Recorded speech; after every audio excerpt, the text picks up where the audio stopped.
Welcome to the Natural Healing Hawaii Expo. I'm your speaker this afternoon, Joseph Cerecedes. I have over 20 years of experience in commercial biotechnology space. I was trained by Paul Stamets at Fungi Perfecti Laboratories and Dr. John Holliday at Aloha Medicinals. They're two of the leading industry experts in the field of medicinal mushrooms.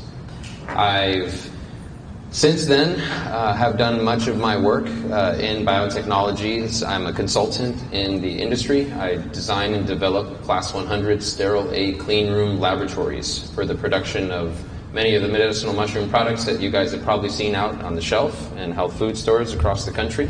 I want to also just state for the record, I am not affiliated with Fungi Perfecti or Aloha Medicinals, though I do have Paul and John, my mentors, in these images here.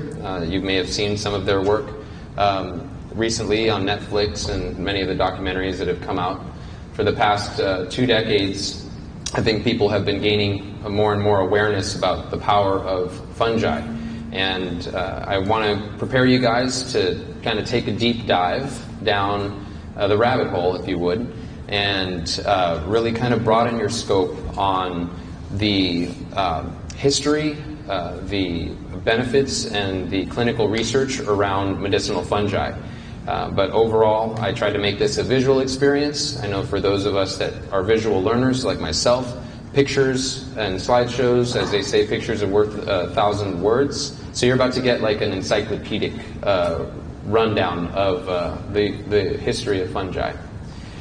My background in the industry also included a lot of work in academia. I got to publish a peer-reviewed article that was actually published in the Encyclopedia of Dietary Supplements that was edited by Paul Coates of the National Institutes of Health. I was very fortunate to have been able to co-author this paper with Dr. Solomon P. Wasser. He's one of the leading medical mycologists in the world and is a professor at the Institute of Evolution in Haifa, Israel. He's also the former editor-in-chief of the International Journal of Medicinal Mushrooms and the International Journal of Medicinal Algae. And I specialize in various particular species of fungi, one of which is cordyceps, which comes from the Tibetan Plateau, as well as a mushroom by the name of Fomitopsis officinalis. And I can talk a little bit about that. But I kind of wanted to give you guys a personal story, how I got into this industry, and really, I call it an industry, but it's really a field of science that really struck me at a young age. When I, kind of realized how much I loved mushrooms, I was just a little kid, and I could never get enough mushrooms on my pizza. And that's honestly the place, when people say, what got you into the mushroom industry, it's literally was that. And so in my teenage years, I actually got a job at a pizza place, and for the purposes of being able to actually pack enough mushrooms on a pizza before they shrink once they get through the oven. But just to kind of give you a little bit of just that anecdotal start for me, as most Americans, we don't really have a culture based on understanding mushrooms, and most of us just limit our understanding to portobellas or mushrooms on pizza. So it wasn't until I began to really explore. I spent some time in Central California, and I found myself at a conference that had a speaker, much like this situation, with a PhD who was speaking on the pharmacological potential of medicinal mushrooms. And she had been speaking about specific research around this mushroom called lion's mane, or Hericium erinaceus, that was being used for stimulating neurogenesis and helping people with Parkinson's and Alzheimer's and multiple sclerosis. And that really triggered a huge interest at an early age. And it wasn't until actually a friend of my mom's from church, a couple named Granny Mabel and Grandpa Dick, who I used to work on their farm helping them with their animals, and they were in their 80s, actually were in a pretty terrible car accident where a semi-truck had run into them.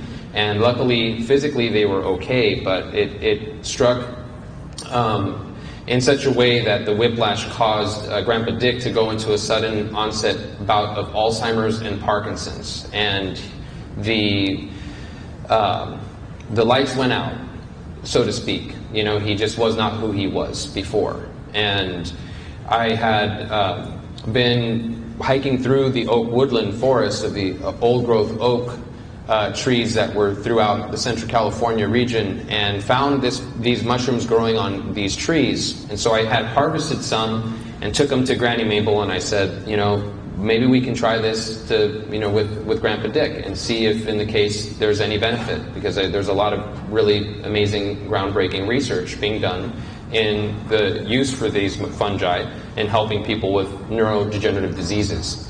And she was an avid wild crafter, and she loved farming, and so that wasn't unusual to her. So she immediately began to put this into his food. And over the course of a month, I came back and I gave a knock on the door, and I heard Grandpa Dick say, "Come on in," like he usually would. And I walked in and was surprised to see him sitting on his couch. He was watching TV, and he turned his, you know, to look over his shoulder, and he goes, "Oh, hi, Joseph. You must be here to see Mabel." I said, "Yeah, I actually am. Do you know where she's at?" She goes, "Yeah, she's behind the house and collecting eggs in the white peacock pen." And he turned around and kept watching his TV. And I thought that was really unusual, because he was non-responsive for the most part for the better part of a year. And so I had gone out to the white peacock pen, and there was Granny Mabel harvesting eggs, just like he said. And I had told her, I said, "Wow, you know, Dick seemed like he had, you know, a lot of spark in his eye. He knew who I was. He answered, you know, my questions and told me, you were back here. Have you noticed any other significant changes since you were feeding him the lion's mane?" And she goes, "Well, now that you mention it, you know, he's been getting up out of bed, dressing himself, going to the bathroom every morning, and getting ready for the day." I said, "Is that unusual?" She says, "Yeah, he hasn't done that since the accident in almost a year." And it was at that point, and when I was 16 years old, I had the light flick on and realize the power of fungi beyond psychedelics or mushrooms on pizza. And it really spurred an entire effort to moving into the commercial space, and that's when I began to train with Paul Stamets. And during that time, actually, I spent a lot of time, besides working in the lab, formulating products in the industry, building commercial facilities. I was also spending a tremendous time in the intertribal community, where I became a fire tender and ultimately a sun dancer and eagle dancer. And so much of the knowledge that I received came from traditional wisdom that is typically in conflict with modern scientific method, right? Because much of it is based in story, much of it is based in intuitive knowledge, and a different place of the brain that is not very conventionally accepted in the Western world. And so I found myself kind of split between two worlds, and as one of the elders told me, because I'm a half-blood, you know, my family comes from Mescalero Apache in southern New Mexico, and also from Spain. And so they would call us mestizos back in the day.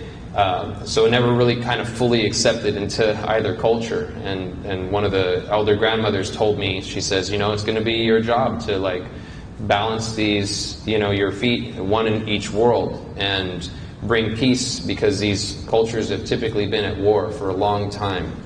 And I felt that heavily when I was working in this space, and much of the information that I had compiled from both the traditional wisdom and the scientific academia and industry, and I compiled it into a book titled Biological Resonance, Thriving in a Radioactive Universe. And I tried to appeal more to the scientific-minded folks, but also I wanted it to be able to be readable for my family in East LA, who most of them didn't finish high school.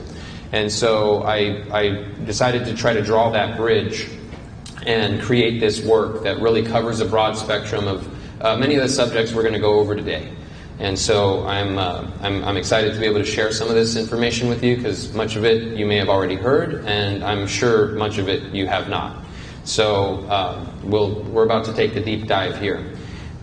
This is some of the work that I do in the space of designing, as I said, commercial laboratories for the production of various nutraceutical products, but primarily focusing on medicinal mushrooms.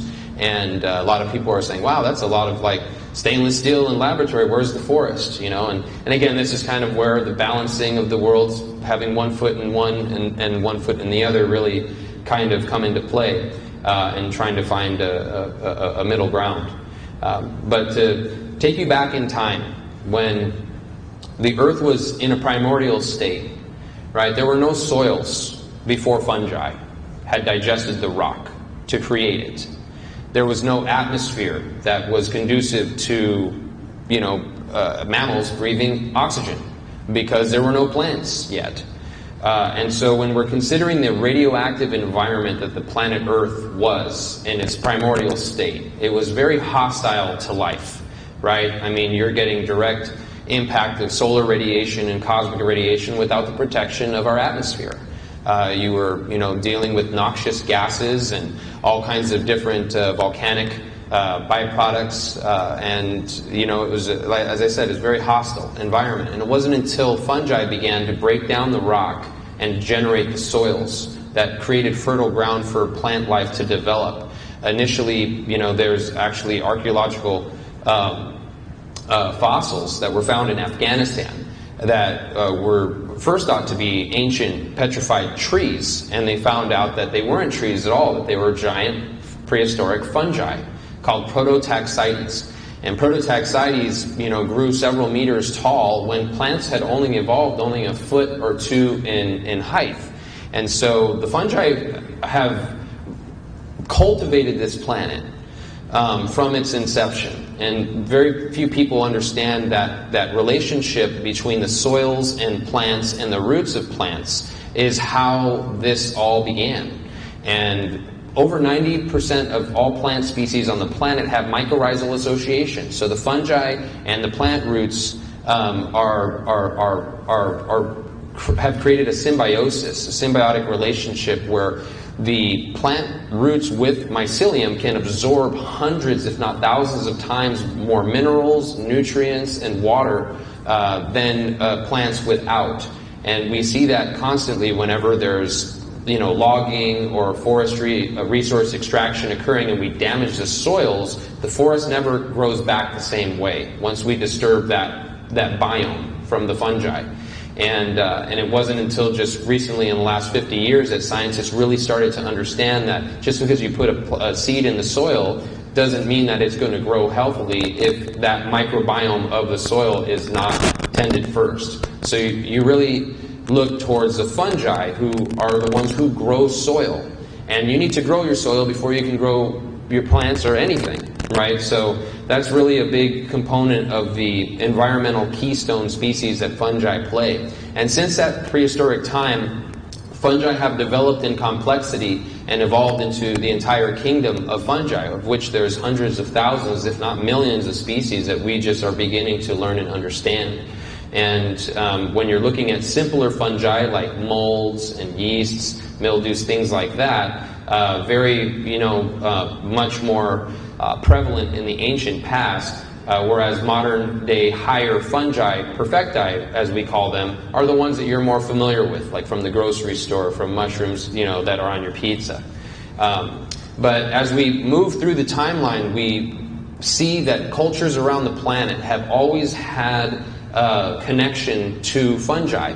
And in this case, you see in the top right-hand corner, the Greeks and the Romans actually had very high reverence for divinatory mushrooms. And the Eleusinian mysteries were known to have been like a pilgrimage that people would take to have these ceremonies where they would all ingest divinatory substances.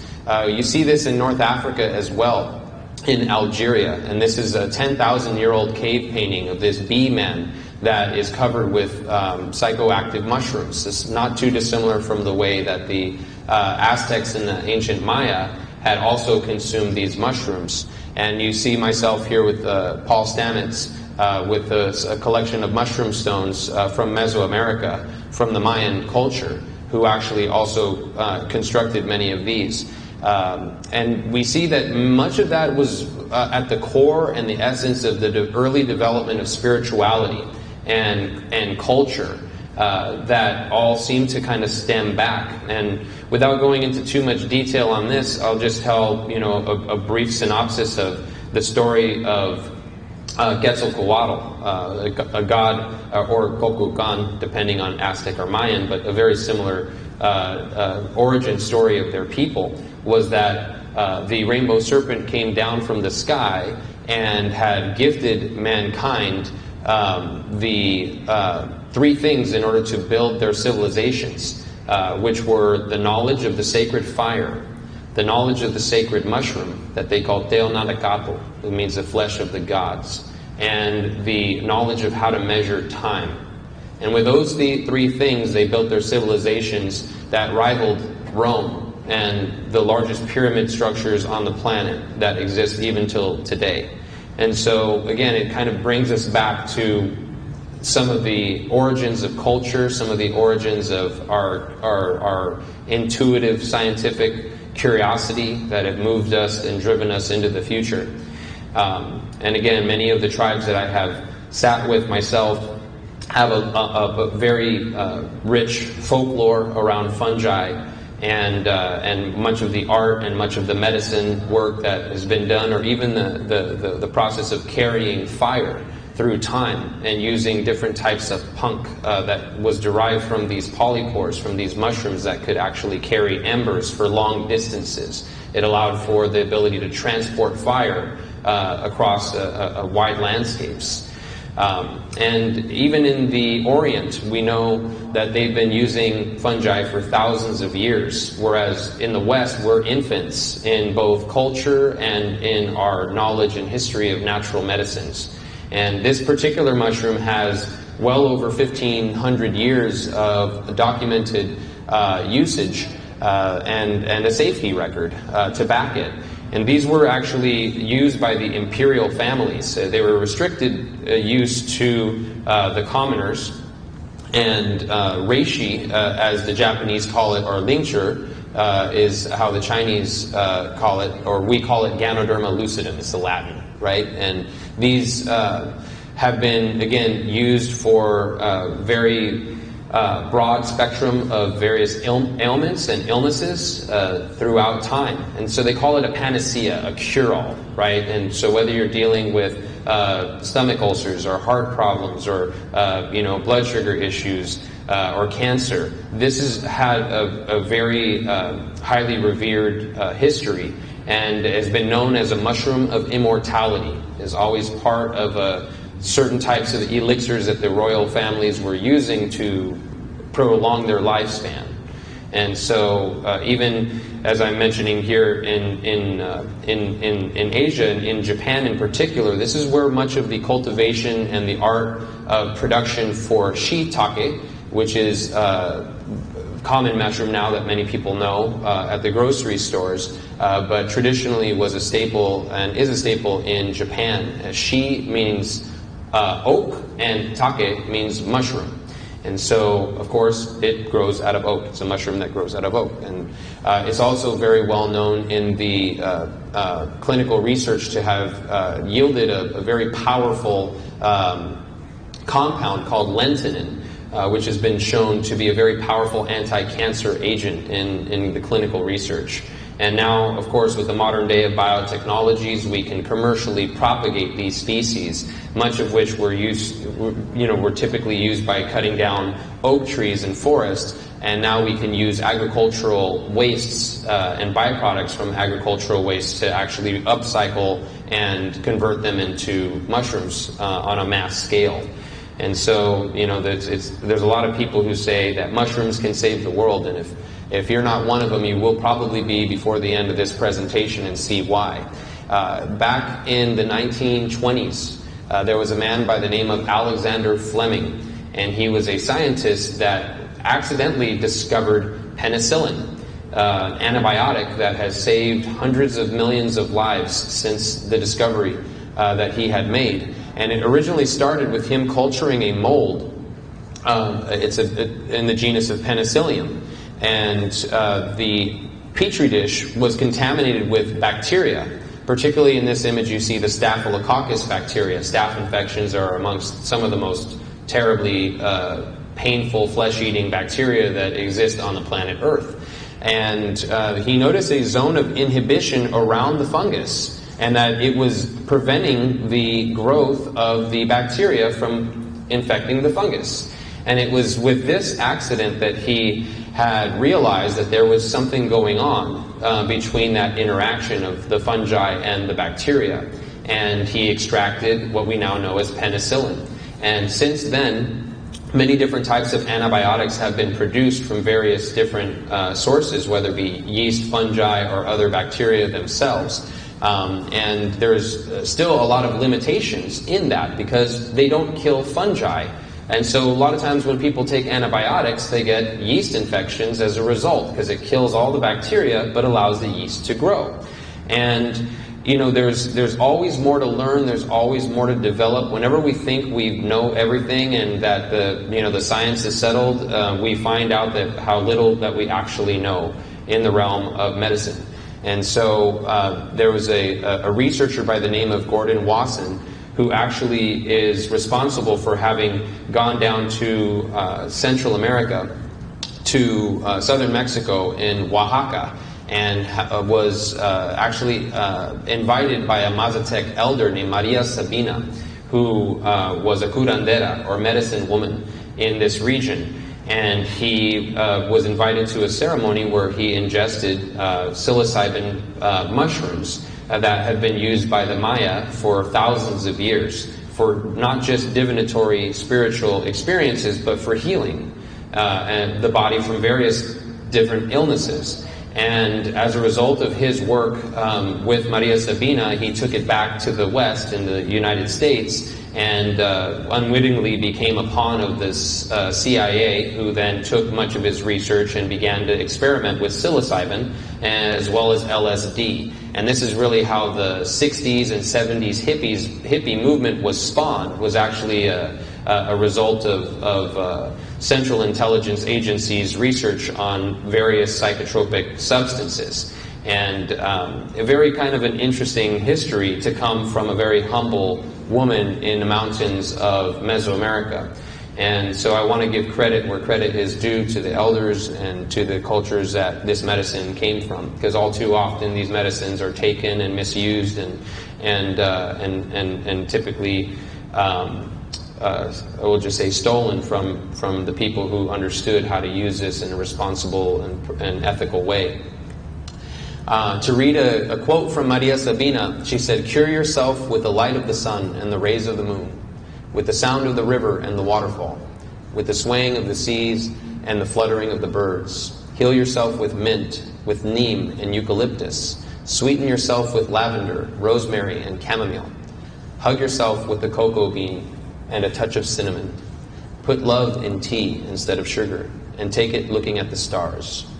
Heal yourself with the kisses that the wind gives you and the hugs of the rain.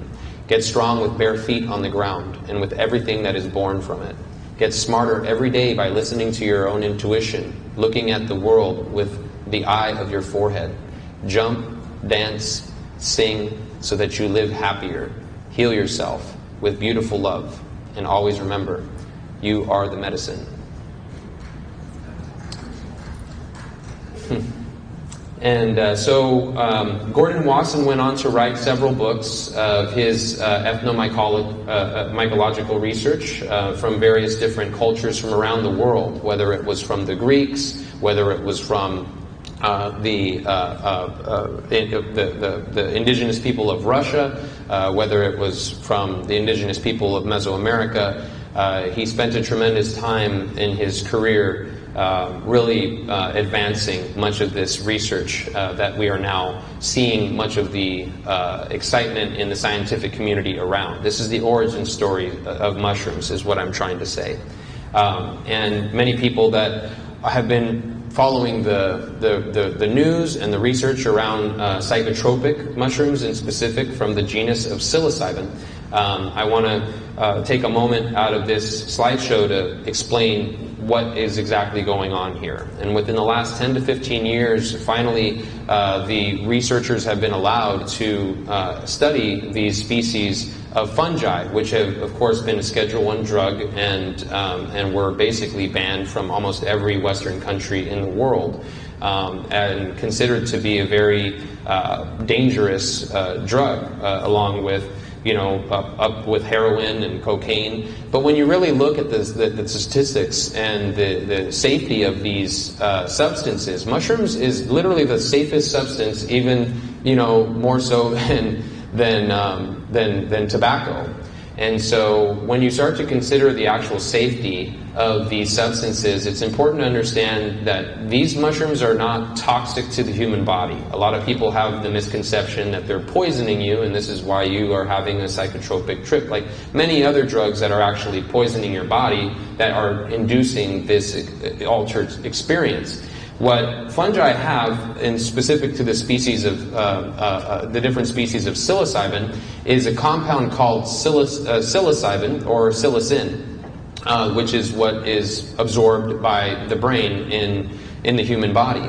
And if you look at the chemical structure of psilocin, it's almost identical to serotonin. So it's more akin to a neurotransmitter than anything. It's not poisoning your liver and your kidneys that are making you have a psychotropic experience because this plant is trying to kill you. This is actually doing a very different. It's performing a very different function, and has a very specific set of receptors that it targets, and it replaces serotonin in our serotonin receptors, specifically around the 5-HTP2A receptors, and replaces those for about 8 hours or so. 6 to 8 hours is the typical length of a full dose of psilocybin to the brain. And there are many different types of other active compounds that are in psilocybin, psilocybe mushrooms, not just psilocybin or psilocin.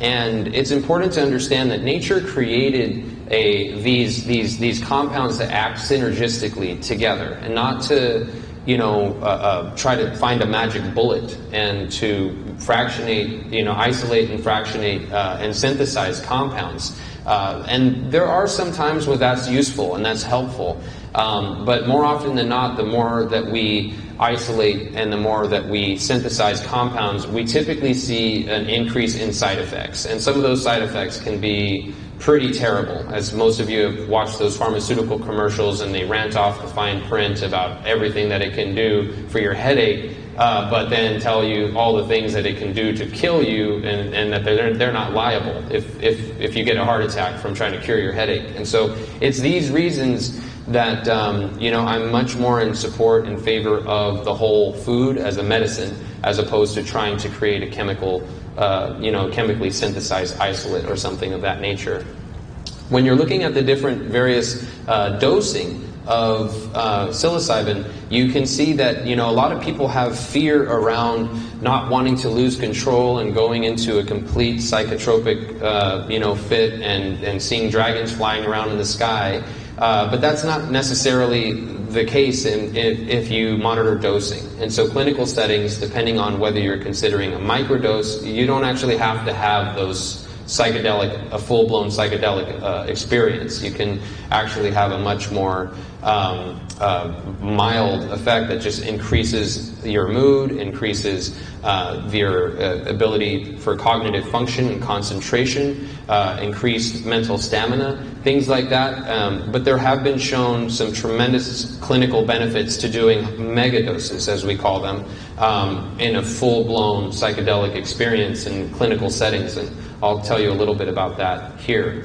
In the case of addiction, for instance, smoking cessation in one study showed that 80% of the participants were smoke-free after 6 months, and 60% were still smoke-free up to 57 months later, after just 2 or 3 doses of psilocybin. And if any of you have ever tried to quit tobacco or have known people who have tried to stop smoking, it is not an easy thing, whether you're taking a patch or whether you're trying to chew gum or do some other kind of habit that is retraining the brain to avoid the cravings of nicotine, I watched it ravage my entire family, and they may have gone, maybe a month or two without smoking, but they always go back to it, and it's a really, troubling addiction, especially considering the statistics around lung cancer. So when you consider taking 2 or 3 doses of psilocybin and having over a 60% success rate at quitting, that's substantial. That's something that no other pharmacological substance known to mankind has the capability of doing. And when we look at the regions of the brain that are responsible for these effects, you're looking at the cortical system primarily, and that includes the prefrontal cortex. Overall, where I like to focus your attention would be to the amygdala and effects in the limbic system, because the amygdala is largely involved in the fight or flight response, and this is where a lot of damage can be seen in children that have been abused, or people, soldiers who were suffering from post-traumatic stress disorder in warfare, or from warfare rather, and many veterans that suffer from these very disturbing bouts of fear and depression. It's typically identified that the amygdala has had damage. And there's no substances on earth that we know that can actually repair that damage, but psilocybin is one of them, which is why it's been very effective at using for treatment for depression and for post-traumatic stress disorder. And in the case of looking at the greater functional connectivity of the brain, when the brain is under the influence of psilocybin, you can see that there's an increased integration between the cortical regions that are not typically connected. And so you see activity across a whole spectrum of brain function that usually is not seen in a so-called normal or sober state. This is another thing that caught my interest early on in this research that's been coming out. And we can see that there are different competing neural networks in the brain, such as self-identity, when we can perceive ourself in the case of, let's say, meditation, or the case of sleeping even. When we're focused inward, we lose the ability to observe and perceive the outside world, typically. So when you sleep and dream and you're going internally, you're not aware of your external environment, right? So in the case that you're awake and alert and aware of your external environment, you're typically not dreaming and sleeping, is a good example. And in this case, what has been found in the graph on the left, you can see that every time the red line goes up, the blue line goes down, or vice versa. They move in competition. They alternate in inverse relationship. Whereas under the influence of psilocybin, they actually synchronize, and they can both be active at the same time. So you have the self-awareness and the awareness of the external environment simultaneously, which is believed to be the source of why people have a very similar universal experience of describing a spiritual connection to not just themselves, but to the world and to everyone around them, or the so-called experience of oneness, of being. And this isn't something that's new news to people that have been doing this since the prehistoric times. But for modern neuroscience, it's something that has never been observed in the history of the study of the brain. And we're looking also at the aspects of being able to help people with depression. And this was a small study that was done, a cohort study, and found that there was over 80% commonality in the experience that people had, and considered psilocybin to be one of the top 10 or top 5 experiences of their life in regards to the spiritual connection and effects that it had, second to childbirth and death of a loved one.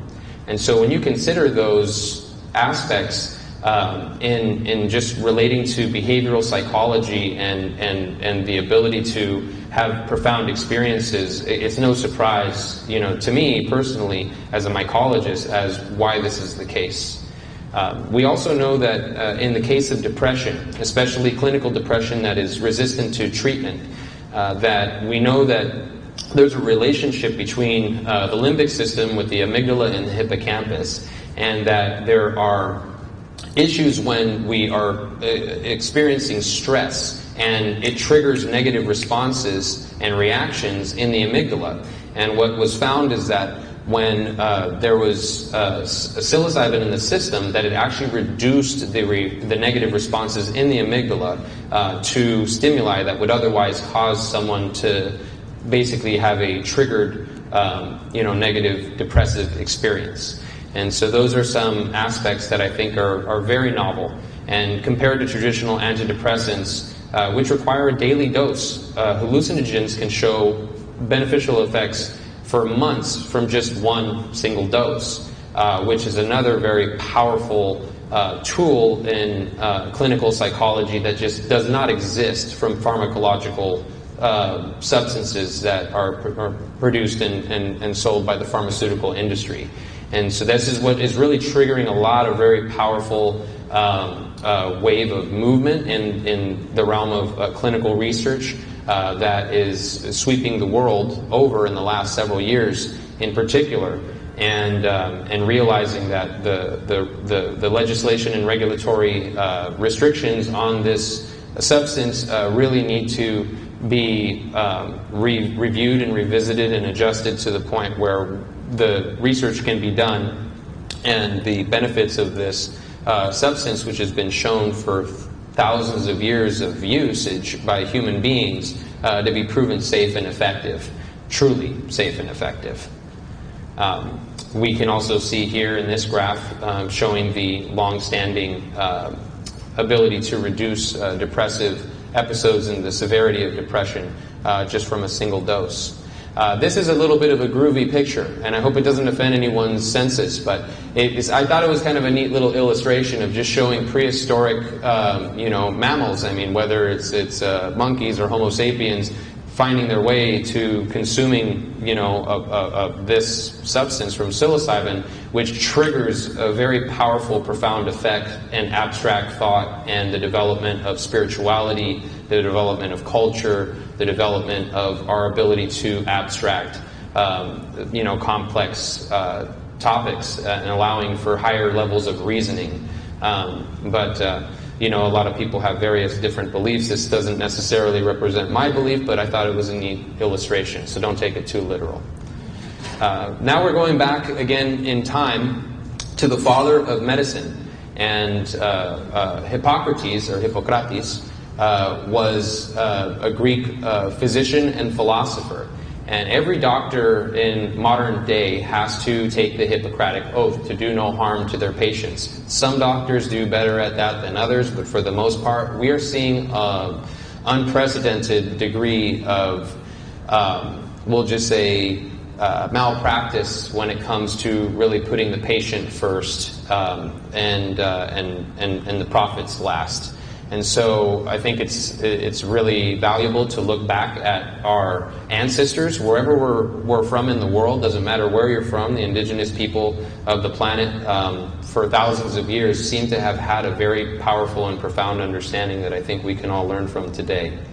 When we're looking at a quote from Hippocrates that is one of my favorites, I would point everyone's attention to his very simple reasoning that our food should be our medicine and our medicine should be our food. That's a very practical way to consider this. But one that I felt that he had nailed it on the head was the fact that he believed that all disease begins in the gut. Now, mind you, this man had access to all of the records from the ancient world, from the Greeks to the Egyptians to the Persians. I mean, libraries of Alexandria level knowledge to condense into a simple statement that we are now discovering in modern day to be very much the truth of it, and focusing on the microbiome and the research of how the brain-gut connection is essential in understanding not just the connection of the body's central nervous system,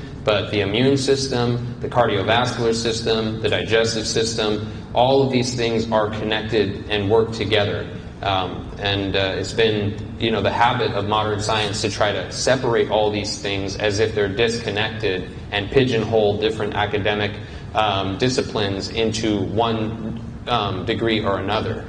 And so this is actually something where we're going to look more on the darker side of fungi, because most people don't know this. And this is actually a fairly new piece of research that came out in the last couple of years, showing that a very common fungus, which all of us have.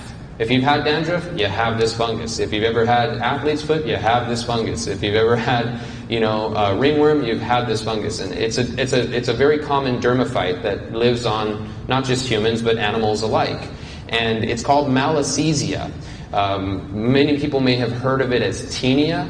Taenia versicolor makes patches, pigmented patches on the skin, or Taenia pedis, which is athlete's foot, or Taenia capitis, that's cradle cap or ringworm on the scalp, or ringworm is another Taenia species.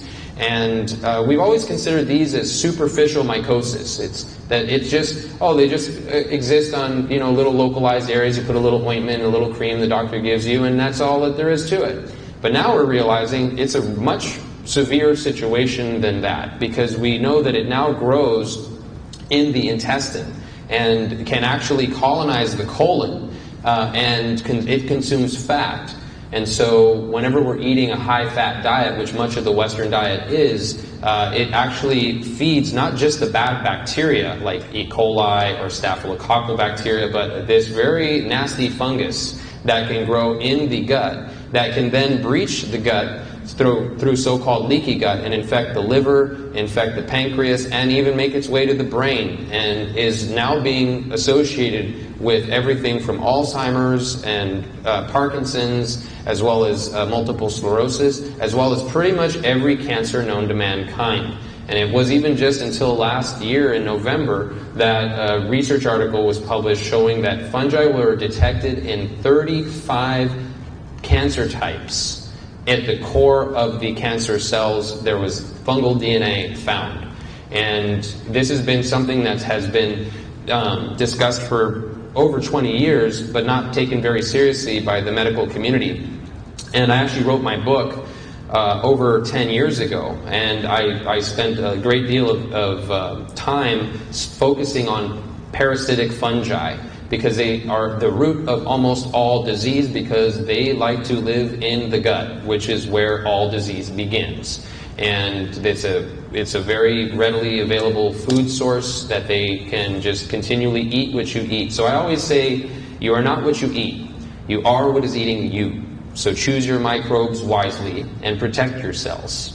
And this is another really powerful illustration as to why understanding fungi is so important, because I don't think there's anybody here that has been untouched by the ravages of cancer in our modern world. And when we consider that fungi are being implicated in not just cancer and not just neurodegenerative diseases, and superficial mycosis, but the reality behind this really hit home for me personally. I began to actually lose my hair, and it was thinning, and I had a bald spot appearing on the top of my my crown, and I noticed that I was graying rapidly by about the age of 30. By the age of 33, I realized that my hair had thinned at least 35 to 40%. And I know it looks like I have a lot of hair, but it used to be really thick, you guys. It was a horsetail. And it wasn't until I decided to take it in my own hands, after doctor after doctor after doctor just saying, oh, it's genetics, oh, it's age-related, oh, there's all these excuses that they're just going to tell me to go home and I'm just stressing about it. Maybe just take a walk, or maybe do a meditation class and focus on reducing my stress in my life. And what I ended up finding is that when I took a hair sample out of the center of the bald spot and I cultured it in my laboratory, I cultured Malassezia. the same species of fungus that we were talking about that can cause colon cancer and liver cancer and pancreatic cancer, which my grandfather passed away from, as well as neurodegenerative diseases. And so when I started to consider, oh wow, maybe that's not genetic, maybe it's just passed down, because I came out of my mom, who came out of her mom, and who came out of her mom, and all of us have been sharing these microbes for generations, and these microbes are now known to actually create epigenetic changes in the DNA of the human populations. And so it's not fixed, is what I'm saying.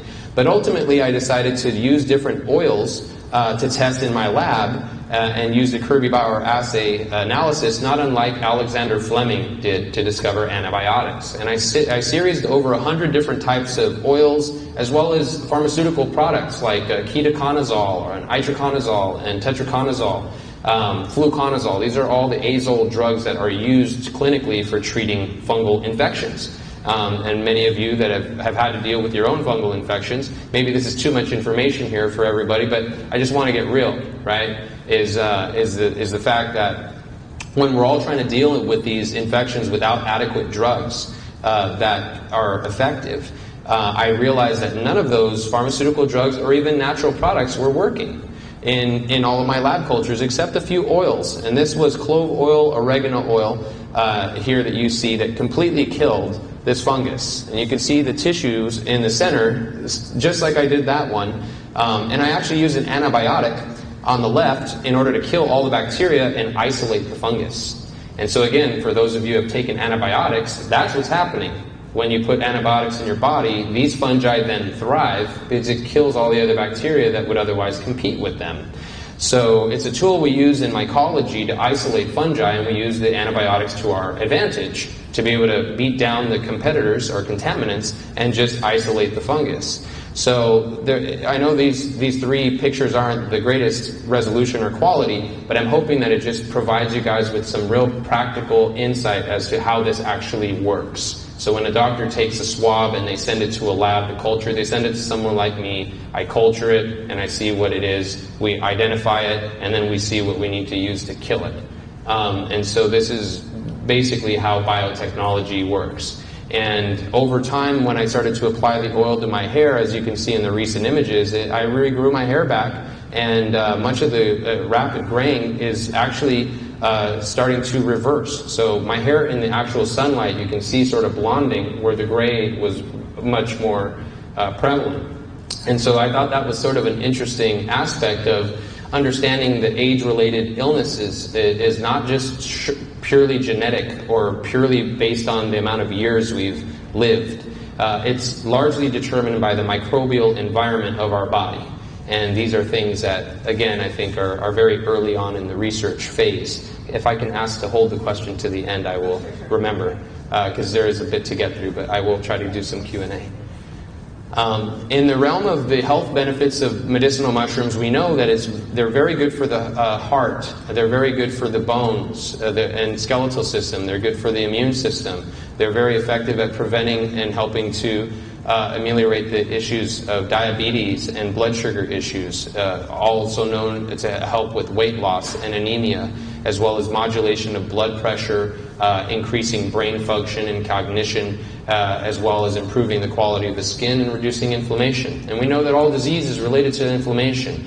And so the question is, well, what is it that is, what are the mechanisms of action? What is it doing to improve all of these things? It sounds too good to be true. And so I like to try to help people understand, instead of trying to mystify it, because I think the more we gather and comprehend around, the nutritional values of fungi, not just as a food, but as a medicine, it's very important to understand what our body actually needs. What is it that we are eating for? Is it for pleasure, or is it for nutrition? Is it for, energy?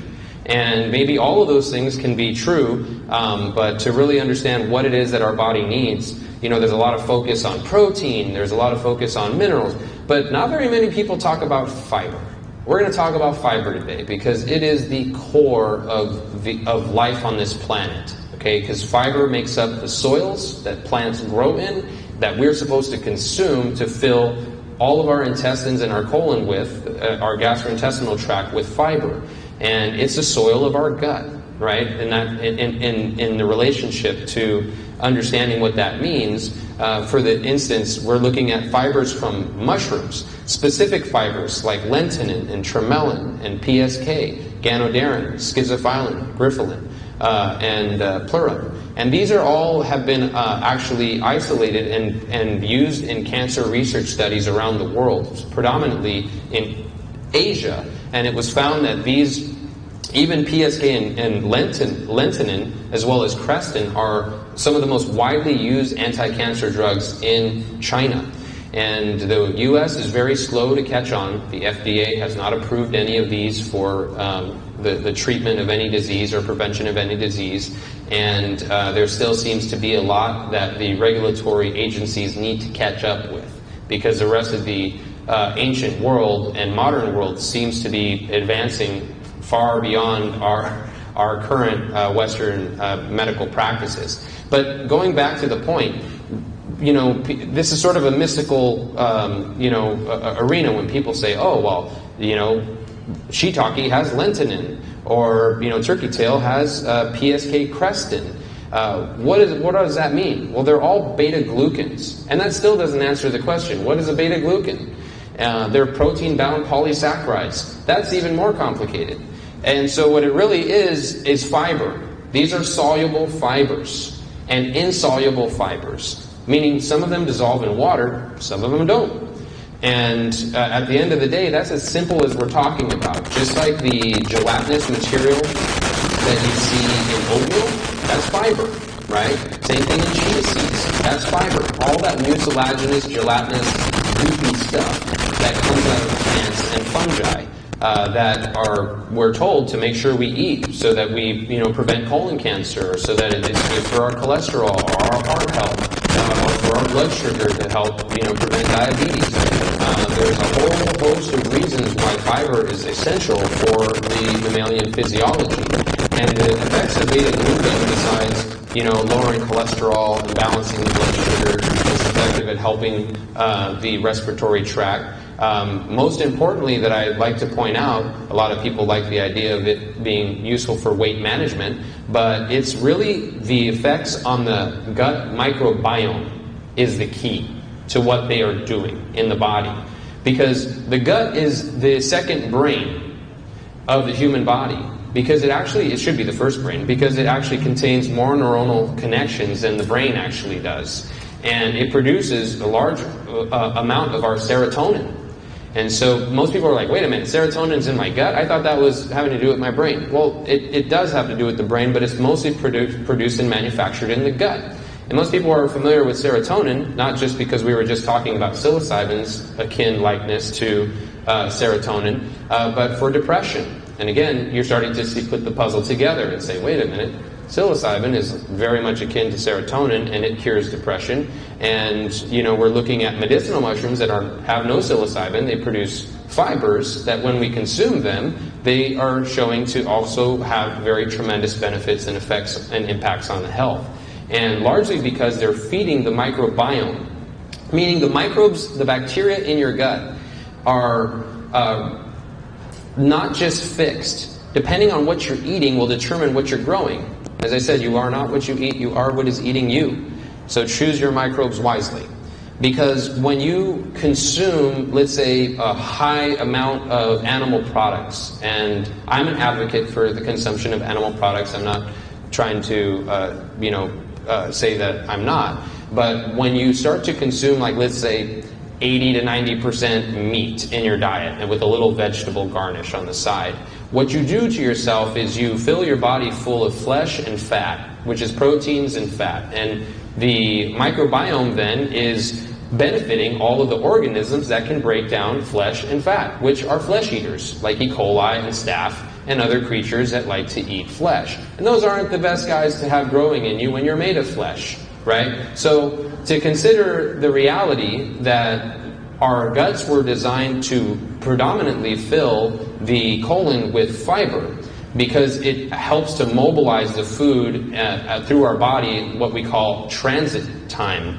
for the amount of time it takes for your food to enter your mouth and for you to eliminate it and absorb the nutrition from it, fiber is key to preventing constipation, for instance. And when we don't have fiber, we see that colon cancer rates skyrocket, right? Inflammatory disease skyrockets. All these heart disease, cholesterol, diabetes, all of this begins to manifest as inflammatory disorders, which I would just associate as fiber deficiencies. We're not getting enough fiber because we processed our foods, we've removed the fiber out of our foods. If we take, oranges, we squeeze the sugar juice out of it and call it orange juice, and we throw the pulp away. Right? We take rice and we say, oh, we don't like this brown rice, we want it to be white. So we take the husk off and throw the fiber away and just take the sugary rice, right? And we make white rice, or we make white flour. And all of these things are literally removing the fiber from the product, and we call it processed foods because it's lacking fiber. And we're just consuming the sugar, which fungi love eating sugar, right? So do all these bacteria. And so we're feeding the wrong creatures, because the creatures that actually are have evolved to digest and eat fiber actually produce very beneficial compounds like short-chain fatty acids, namely a substance called butyrate. It's a short-chain fatty acid that we don't make, but the bacteria do when they eat fiber. And butyrate fuels 75% of the energy needs of your colon. So you're thinking about, that's a very large figure for the amount of energy that your colon needs to function, to digest food and absorb nutrients and prevent cancer. So butyrate is critical. It's not just like a supplement you think you might need. Your body requires this. And when we don't get it, we have a tremendous amount of systemic inflammation and disease that results from it. And so when we're thinking about the microbiota in the gut, well, you need to think about the prebiotic media that they require to survive, which is fiber. So the more fiber that you feed them, the happier they're going to be, the more short-chain fatty acids they will make that help to prevent issues like colon cancer or diverticulitis or Crohn's disease or inflammatory bowel disease, heart disease, high cholesterol, diabetes, and even neurodegenerative diseases like Alzheimer's and Parkinson's. So it's very simple. We got to put the soil back in our gut, because if you take a plant out of the soil and you try to water it, it can't absorb the water. It needs the fiber to hold the water. If you try to put nutrients and nitrogen and potassium and phosphorus on the roots, it's not going to absorb the nutrients unless it's in a soil base. I'm not talking about hydroponics and aeroponics, but in nature, when you're looking at trees that are requiring nutrients, they need that soil or they will die. And we need that soil in our gut or we will die as well.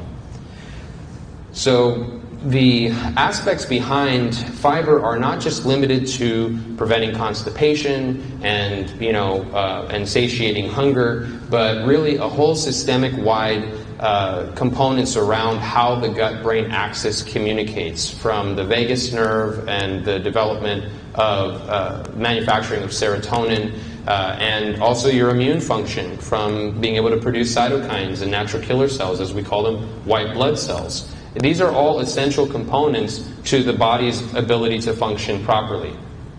And to take another quote out of the book of Hippocrates, he says, "Positive health requires a knowledge of man's primary constitution and of the power of various foods, both those natural to them and those resulting from human skill. But eating alone is not enough for health. There must also be exercise, of which the effects must likewise be known. The combination of these two things makes regimen when proper attention is given to the seasons of the year, the changes of the wind, the age of the individual, and the situation of his home. If there is any deficiency in food or exercise, the body will fall sick." This really sounds a lot like a masculine version of what Maria Sabina was saying in her poetry when we read this earlier. They're saying the same thing. They're echoing the same wisdom that is telling us how simple health can be, and that we are now so disconnected from the earth and from the soil under our feet and the soil in our gut that we are falling ill and we're not able to think straight. I mean, just clearly, our amygdala response to the fight or flight is causing mass panic because people that don't know how to solve these problems of world health crises that the Western world is experiencing. It's a relief to see the simple, reasonable thought process behind health. It's not beyond our ability to do for ourselves. And to wait for someone to heal us is kind of silly, because we're the only ones who are going to take care of ourselves on a day-to-day. No one's going to follow us into the bathroom. No one's going to sit there and cook our meals for us every day, unless we have a really, really loyal partnership. But realistically, it's up to us to really fix ourselves. Natural forces within us are the true healers of disease, and health is the greatest of human blessings. And foolish is the doctor who despises the knowledge acquired by the ancients. And I think that is a very powerful words coming from the father of medicine, and every doctor that has taken the Hippocratic Oath that thinks all of this is just superstition or isn't based on scientific reasoning, because there's so much knowledge that has been acquired throughout thousands of years of human civilization. It would be really silly to ignore those people who came before us.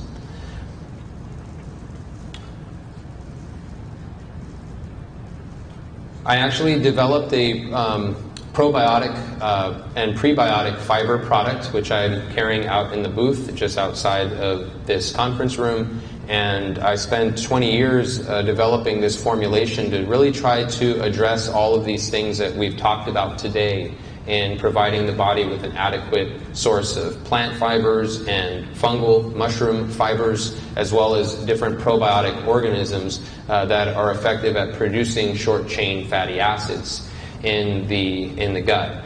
And so, as much as unattractive as the idea of fiber is, it's pretty much the key to health. It's the foundation of our digestive system, which is at the core of all of the bodily systems that we rely on every day to maintain our health.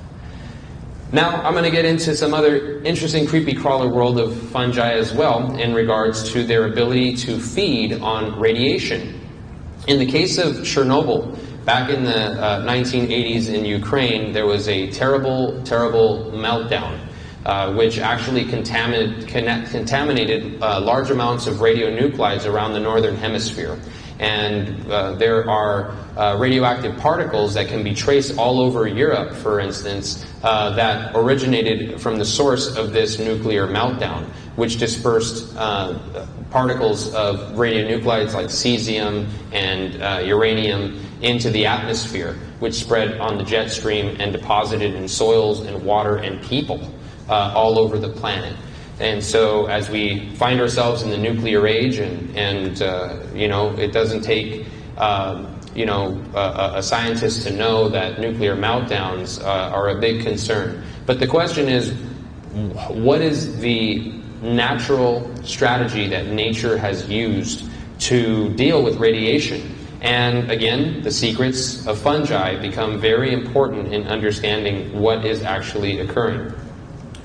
In the course of asking these questions, Dr. Dadachova and a team of her students actually sent a rover into the destroyed reactor core of Chernobyl, and they were surprised to discover that there were fungi growing all over that destroyed radioactive cooling pools, and even on the fuel rods, the fragments of the fuel rods. There was species of black mold that did not have any food source. So they were wondering, where is it getting its energy? How is it eating?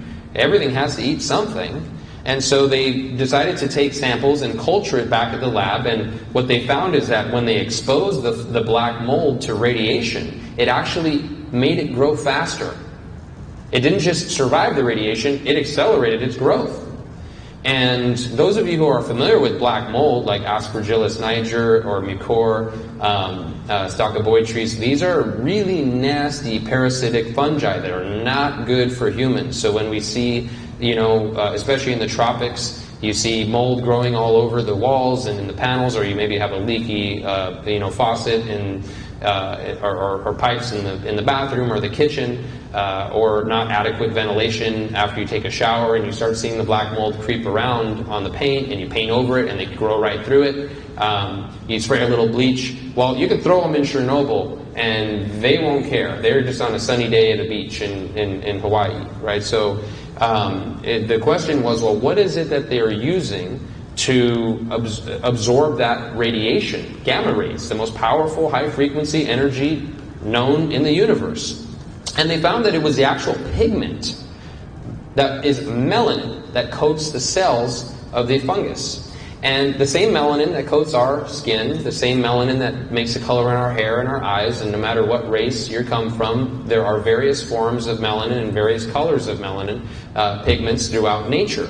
Whether you're a bird, whether you're a zebra, or whether you're a human being, we all use this same pigment, which has been very effective at not just shielding from the radiation of the sun, but absorbing that radiation and using it for metabolic energy.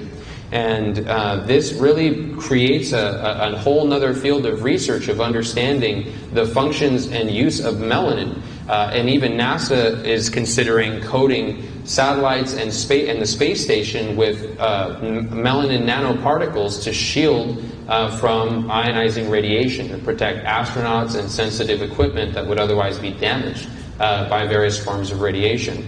So I've, again, spent a lot of time in my book titled Biological Resonance, Thriving in a Radioactive Universe, based on examining and taking a deep dive into the implications of what this means for human health and for the environment.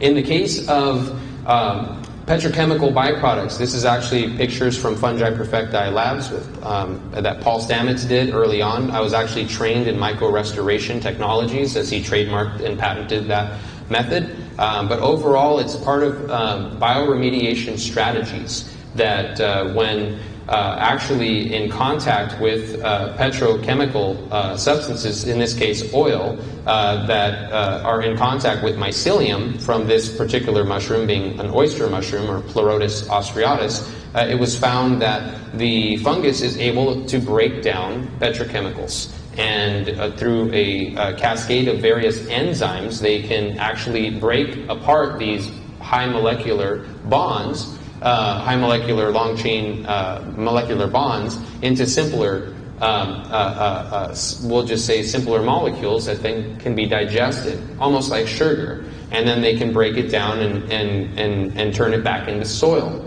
And so these are very interesting organisms that can eat radiation, they can eat oil, and they are capable clearly of eating we'll say flesh and fat and all kinds of things. They're the grand decomposers of nature. Nothing would renew, nothing would rot, nothing would turn back into soil if it weren't for fungi. That's the reality of the theme of this. And depending on what side of the decomposition or regenerative cycle that you want to be in, I choose regenerative.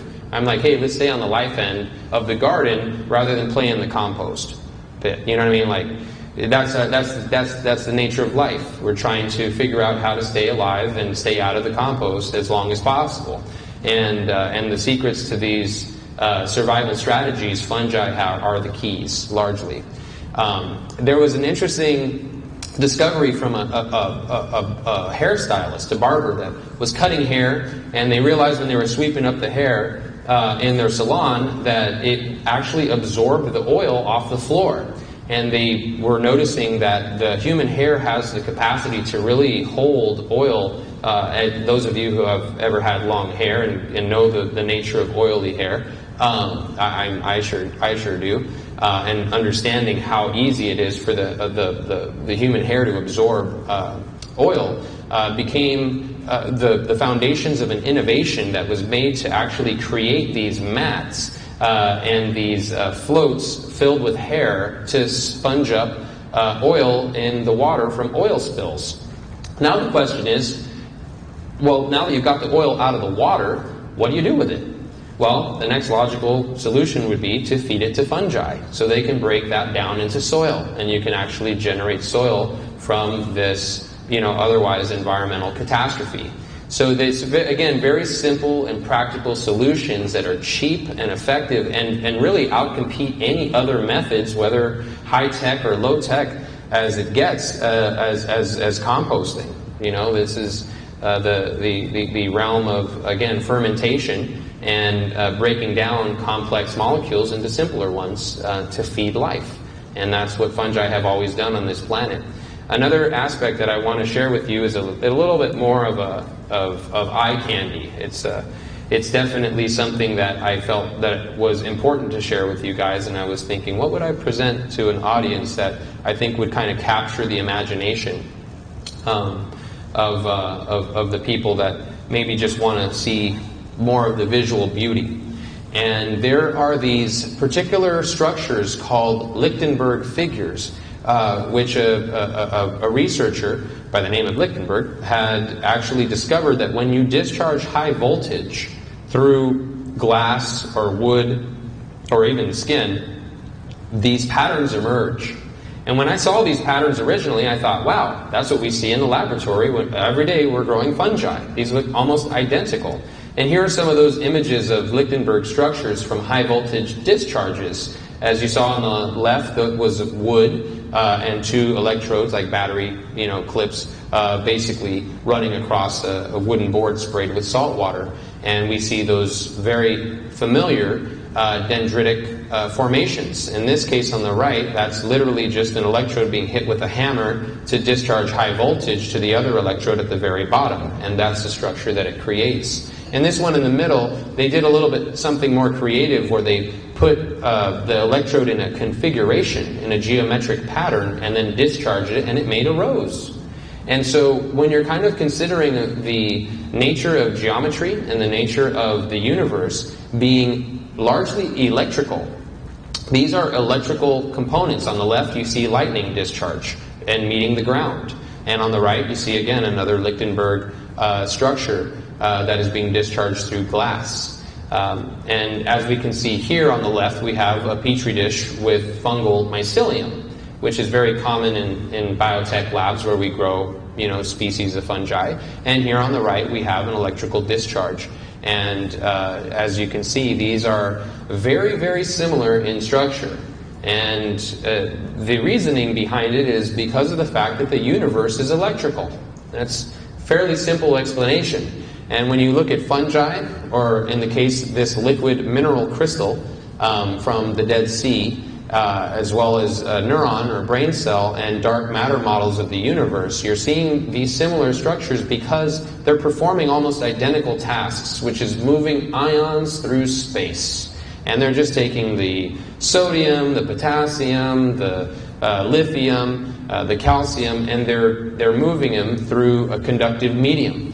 And it's the reasons why our central nervous systems work the way that they do, why our veins look the way that they do, why tree roots look the way that they do. And everyone's real familiar with the Fibonacci or 5 spirals and understands some of those basic mathematics. But I like to point this out because it's far more obvious. This is everywhere you look. There's almost nowhere you can look that if you look closely enough, you're going to see these structures, even in your own hand, in your own body. It's just the nature and the shape of the electrical universe.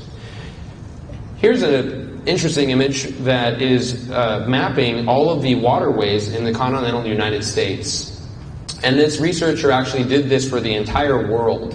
And it's pretty incredible to consider the patterns that water makes throughout the land masses. And again, as we've been looking at these shapes and comparing the fact that it appears that we're living on the surface of a liquid crystal. And sometimes that's a soluble liquid crystal or a solid crystal. In the form of different geological deposits of different metals and minerals that are present in the geology of any of the continents. And so when you consider this liquid crystal that I grew on the right-hand side, and I took images under dark field microscope, it's actually phase contrast lens, but in any case showing this similarity between the dendritic fractal nature crystallization of various ions like magnesium and potassium and lithium, as I had mentioned before, which our body relies on. We need all these minerals.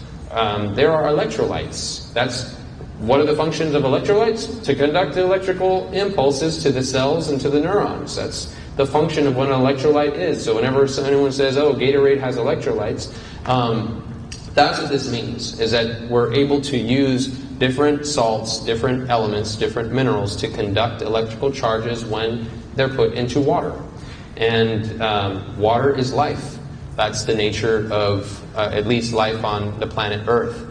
And again, here are some more images. I grew this copper crystal out of copper sulfate that's actually used to kill roots in septic tank drains, and I just decided to use it to grow a metallic copper crystal. And even the copper crystals naturally grow these veins. And this is, again, when you're thinking about nature and copper deposits, they don't, the Earth doesn't grow gold bars. It doesn't grow, copper sheets or wires. It grows dendritic veins in the Earth that are then mined out by human beings, and we melt them down and make things with it. And so, when you're considering what these natural deposits are doing electrically in the Earth, to create these forms, and the importance it is in the nature of life is profound when you really get down to it. These are some images of lightning scars from people who have been physically struck by lightning. And when you look at it, it's sort of grotesque, so forgive me if this is a little too much, but do appreciate the patterns that are created from these close encounters with high voltage. And luckily these people survived, and these structures didn't last for more than 48 hours. They dissipated and disappeared. The image here on the bottom middle is a picture of my chest, and I didn't get struck by lightning. Actually, I was conducting a sweat lodge ceremony, or a nipi, and after going into intense heat and then jumping into frigid, ice-cold waters, I began to notice that after I took my fiber and my minerals, that I would also have these mineral patterns emerging on my body, which only lasted for about a day or two. And so these were things that, again, just began to kind of create the associations that are pattern recognition, that we begin to understand what it is that we are and what it is that we're living on and what it is that we rely on for our life. Here we see cave formations and lion's mane mushrooms. And whenever I saw these cave formations, anytime I went into caves, I couldn't help but to see the likeness of these fungi. The next one here, it's almost impossible to tell the difference until you see the squid floating around in the top center, that these are coral under the ocean, right? These are under the water, and then these are fungi on the land. And again, when you're having these pattern recognition, it's really important to make these connections, because this is the shape of life, right? These are aspects that are integrated in such a way that it would be very hard not to see them. And I think that really shows us how disconnected we've become to the environment when we're looking at these images and we're like, wow, why have I never noticed that before? That's incredibly obvious, right?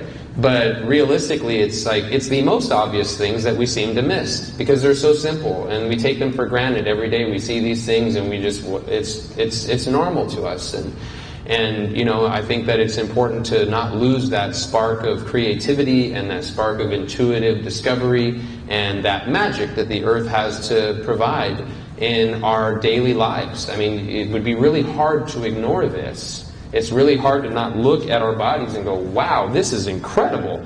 Look at the ocean out here. Look at these basalt stones. Look at the clouds. You begin to really appreciate life in all of its forms. And the minute that we start to dull our senses around it, the minute that we start to die, the minute that we start to degenerate, and because the less that we are seeing the connections, literally the less our brains are making and growing those connections. And that's really key to keeping a healthy mind, to keeping a healthy body, to being able to continue to allow that spark of life to flow through us, because that's the meaning of life, is really just to have this awareness and this knowledge and this experience and maintain our quality of life. We're not just here to survive and to live on medications and gimp ourselves through the day.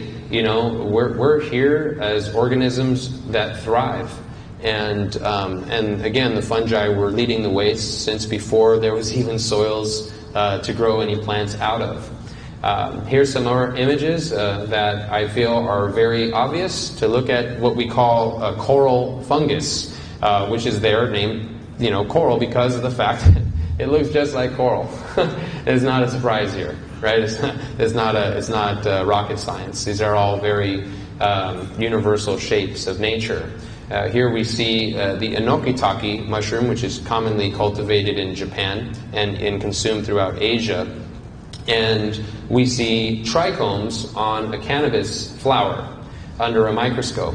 And it's not limited to fungi, is the point here, right? It doesn't matter really where you look in nature. If you look close enough, you're going to see these structures, these geometries that are universal throughout the planet. Even in the case of some interesting purported connections here in the Hawaiian Islands, that you read a lot on different ethnomycologists saying that, even in the Hawaiian Islands, the natives here used helmets that revered their connection to mushrooms. And I always question this. You don't want to just take it for granted because some professor said that. And I began to talk to some of the native Hawaiian Islanders here and asked them if they ever heard of this and what connection, if there ever even was one, to fungi. And one of the gentlemen that I spoke to, Moke Kapa'ala, had showed me pictures of these ancient, what they're called mahiole poheo helmets that the warriors and chiefs wore to designate their status. And he says that when he was a kid, they actually had been asking this question of why these helmets were made this way. And he said it's because they were unfinished, that those mushroom shapes were actually provided the structural integrity of this ridge up here that actually protected the warrior from any blows from clubs or spears and blunt force to the head. And that made a lot of sense to me. And again, it's not whether or not they were supposed to be literally mushrooms, but the fact that that universal shape was understood as a source of strength and power, literally physically protecting your skull from being bashed in. And it's just things like that I think are powerful to understand that connection. Looking at a finished mahiole helmet, warrior helmet, you can see that when it's fully completed and it's adorned with hair and feathers, it's not too dissimilar from many of the helmets that we see in use of modern times to protect the head. But again, at the core of what is hidden under that ornate ridge are these structures that are known to be able to absorb impact. And so it's again just another lesson that when we pay attention to nature and we follow nature's lead in the shapes that it provides us and follow that geometry, there's power there in a very practical and pragmatic way. The native man Moke that I had mentioned is actually works at Kapililike, and it's a program that is catering to at-risk youth and helping them get their GEDs and their OSHA certification, as well as provide them trade skills. And over just a matter of no more than almost 2 decades, they've been able to have 100% success rate with over 3,000 students. And I am a very big supporter of this program because here on the islands it's really important to try to create solutions that aren't just driving us further away from the ability to educate our youth, and being able to provide them with tangible and pragmatic skills that are practical and use that can help to build and support local communities, I think is really the solution for a model for the world where our children are losing their skills very quickly. And we're moving more and more into the reliance on other people having those skills, so that we just need to pay them money to get the products or to get the services that we rely on for our day-to-day lives. And so I'm a very big supporter, again, of supporting the youth to try to educate and to try to provide these different skill sets that are really essential, and more of these skills are being lost every day. So I'm really appreciative of Kapila Like for being able to welcome me from the mainland and give me a view of this island that I really appreciate very much. And so with that, I will give the floor to any of our guests for questions, and you would be the first one. Oh, thank you. That was phenomenal. That was so great. I just have a few comments and questions. I've been taking cacao powder, cacao powder, and I dose of 2 tablespoons a day. And in 3 months, my hair just used to go sideways, and now I have the longest hair I've ever had. Yeah. So that's full of minerals, right? It's minerals, yeah, and it's really, when you're looking at iron and you're looking at copper, those are the base of the pigments as well that make up the hair. And so melanin is a copper-based pigment, and as well as sulfur and iron and zinc plays a role, but they're predominantly copper. And so when we're losing copper, and that could be from infections, that can be just from not consuming adequate amounts of these minerals, we begin to lose that ability to produce that pigment, as well as lose our ability to manufacture those proteins that make up the hair, because the hair's majority of it is protein. And so again, when you're looking at sources that have been used for thousands of years, cacao by Mesoamericans have been used for thousands of years for that reason, because it's a very powerful, nutritionally dense source of minerals in particular. So is it true that I heard that the bacteria loves to munch on cacao powder? Is that true? Sure. Bacteria love to eat all kinds of things, and fungi do as well as they like to eat radiation and oil. And that's kind of the key here, is to understand that life will thrive on anything. It's really the right ratios and the proportions of the things that we consume that really determines the properties of that microbial diversity. And so we don't want to just live on cacao powder, and we don't want to just live on sugar, we don't want to just live on fat, we don't want to just live on protein, but the right balance of all of those things seems to provide the body with all of the aspects that it needs. In the West, we have very much a high sugar and high fat diet that's reliant on a lot of animal protein that is really neglecting a lot of the fiber-rich vegetation that otherwise would be used. Now, to give an example, there's been research that has been shown that more than a 5 to 10% meat consumption in your daily diet actually turns on cancer cells and can trigger cancer. Now, when you're looking at blue zones around the planet, such as Japan or Italy, regions in Africa, and you see what their diets are comprised of, what you see is about a 75% consumption of fiber-rich tubers, such as sweet potato or yam. Those are commonplace staple items by indigenous cultures around the world. And then you have the rest of it filled in with fruits and vegetables, and then you have some fish and other animal products that are usually only around 5 to 10%. And it's not to say that you don't want to eat animal products at all. We need a lot of those things that we can't get from plants. And so, but it's about the ratios, it's about the proportions. And in the Western world, we have it backwards. We're like 75% meat, and then like 25%, not even 25%.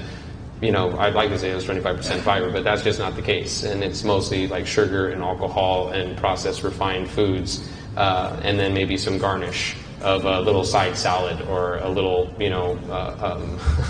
a little garnish on our steak. And so I think that it's really important to look at those cultures and the different medicines they use, whether from cacao or whether from mushrooms or whether from algae or whether from other plant sources that are extremely valuable that we are neglecting. Sorry, I just have one quick question. I don't want to eat anything from Japan because of Fukushima, like I don't buy matcha tea or anything. So if you're eating a bunch of mushrooms, is that you can eat anything? Is that correct? Or? Well, I agree with local foods. I'm big on local foods. And I think that supporting our local farmers wherever it is that you are local to. I'm not local to the islands, but I definitely support the local farmers here, where I am located down currently in Central America. I really love supporting our local farms and consuming the foods from the land that I'm living in. There's always a benefit to that because they are growing in the same environment you're living in, and so they're providing you with things that your body needs to live in those environments. And I agree that different areas that are contaminated with heavy metals or radionuclides or petrochemical byproducts or even sprayed with all kinds of chemicals, it's important to know where your food's coming from. And again, that's why I really appreciate, for instance, here on the island, Kapila Like, for training their students on agriculture or in mechanics or in carpentry and providing those skills that are readily available here than having to rely so much on exports coming in to feed this island from other places in the world that may not have the most we'll say environmentally friendly or sustainable practices. So but yes, as far as mushrooms, they act as adaptogens, and the more that we consume various different fibers from fungi, from algae, from plants, the better equipped that our microbiome is capable of diversifying and being able to address most anything that we do consume. And so I find myself when I am out with friends and everyone wants to eat pizza. I don't normally eat pizza because it hurts my gut the next day, and I've always had a sensitive digestive system. But when I do eat pizza, go out for a drink, I make sure when I go home I eat my fiber, and I wake up in the morning and I'm fine. And it's those kinds of things. I'm not suggesting that people should abuse their bodies and eat poorly and just use fiber as a magic pill, but it's a way that I've been able to manage eating a lot of things that I know I shouldn't. And sometimes that's okay. Like I don't mind going out and enjoying some meals with friends and family that otherwise aren't cooking as healthy as I would like or as sensitive around my digestive system that it is. It provides me a tool to be able to really give me tremendous relief. And most people that have also consumed the fiber can feel that within a matter of 2-3 days of using it and starting to realize that their digestion has improved, and not just that, but the rest of these inflammatory issues that everyone has been trying to chase all over the body and think it's this or that, or pigeonholing the idea of inflammation, realizing it's all tied to the gut. Once you address that gastrointestinal system, you start to see a lot of things resolve that maybe you've struggled with for a long time. And I know I have. That was amazing. Thank you. Yes. You mentioned that you use clove and oregano oil. Yes, ma'am. For your hair. Did you use like a carrier oil? Yes. And that's a wonderful question, and I wanted to make a disclaimer on that because I don't want people just putting clove and oregano oil directly into their hair. Now, I have done that, and it burns like crazy, especially after a shower and your hair pores are open. And to be honest with you, that's the most effective way to kill a broad spectrum of bacteria and fungi and viruses. But you also don't want to burn your skin doing it. And so there is a specific ratio that I found when I was doing my testing, because I did different concentrations, and I found that the lower concentrations, like just putting a drop or two in a carrier oil, was not effective at killing the fungi that I was showing you. And so it had to be a concentration of around 25 to 35%, which is high. If most people that are familiar with essential oils would never use it that strong. So it's a therapeutic concentration, I would call it. And so I ended up developing a oil product that I unfortunately don't have with me here on the island today. I just have my mushroom extracts and the mushroom protein fiber. But the oils that I developed use a series of different oils, which include flaxseed and pumpkin seed oil, as well as several different other carrier oils that are very well known and used throughout the world for actually helping to regrow hair. So I did focus on that, although I did use mostly edible oils that can be put into, you know, your toothpaste or mouthwash, and I do that on a regular basis as well to just provide my body with extra protection from the microbes that just like to grow in warm, moist places like my mouth. But yes, that's a very good question and very good observation, because that's a critical component to how that actually works. And I didn't go into too much detail because we had a lot of things to cover, but thank you for asking that. Anyone else have any questions? Right on. Well, yes, sir. So if somebody's interested in buying an oil or powder or something like that, how do we get a hold of you to do that? We have an email on, and unfortunately we don't have a website. I'm trying to see if I have my email here listed. This one here, you can see mycoverse@gmail.com. We're currently building a website, and so I'm not giving that address out just yet. But you can contact me at mycoverse@gmail.com, and you can request any information on any of these products or give a review on this workshop or anything that is in particularly of interest to you. I also have some of that information on our table at the booth, just pretty much right outside this door. And so if there's anyone who wants any further information on any of the products, as well as the book, which is available on Amazon. So if anybody wants to look that book up, they can find it right there and purchase it. Again, it's a pretty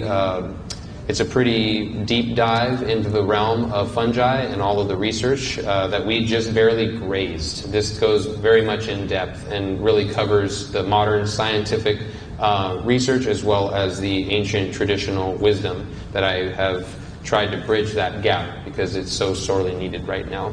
But other than that, between these products, there are more to come. So, oh sure.